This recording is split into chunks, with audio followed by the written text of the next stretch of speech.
കരുണ യാചിച്ചുകൊണ്ടുള്ള പ്രാർത്ഥന ദൈവം ഒരിക്കലും തള്ളിക്കളയുകയില്ല. അറിഞ്ഞും അറിയാതെയും ചെയ്ത പാപങ്ങൾ നമ്മോട് ക്ഷമിക്കണമേ എന്ന് അപേക്ഷിച്ചുകൊണ്ട് ഇന്നത്തെ തിരുവചനം നമുക്ക് കേൾക്കാം.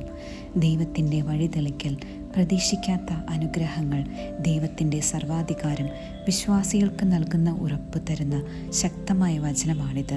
തടസ്സങ്ങൾ മാറ്റി നിയോഗ പ്രാർത്ഥനയ്ക്കായി ഈ വചനം ചൊല്ലി നമുക്ക് പ്രാർത്ഥിക്കാം.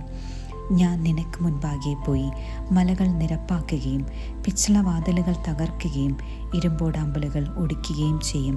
നിന്നെ പേര് ചൊല്ലി വിളിക്കുന്ന ഇസ്രായേലിൻ്റെ കർത്താവായ ദൈവം ഞാനാണെന്ന് നീ അറിയേണ്ടതിന് അന്ധകാരത്തിലെ നിധിയും രഹസ്യ ധനശേഖരവും ഞാൻ നിനക്ക് തരും. നമുക്ക് പ്രാർത്ഥിക്കാം. സർവശക്തനായ ദൈവമേ, നിൻ്റെ വാഗ്ദാനത്തിൽ ഉറച്ചു വിശ്വസിക്കുന്നു. ജീവിതത്തിൽ വന്നിരിക്കുന്ന എല്ലാ തടസ്സങ്ങളും ബന്ധനങ്ങളും നീ തകർക്കണമേ. എൻ്റെ നിയോഗങ്ങളും അഭിഷേകങ്ങളും അവിടുന്ന് കൈക്കൊണ്ട് അറിയാത്തിടങ്ങളിൽ നീ ഒരുക്കി വെച്ചിട്ടുള്ള അനുഗ്രഹങ്ങളും അവസരങ്ങളും എനിക്ക് വെളിപ്പെടുത്തി തരണമേ എന്ന് ഞാൻ അപേക്ഷിക്കുന്നു. ആമേൻ.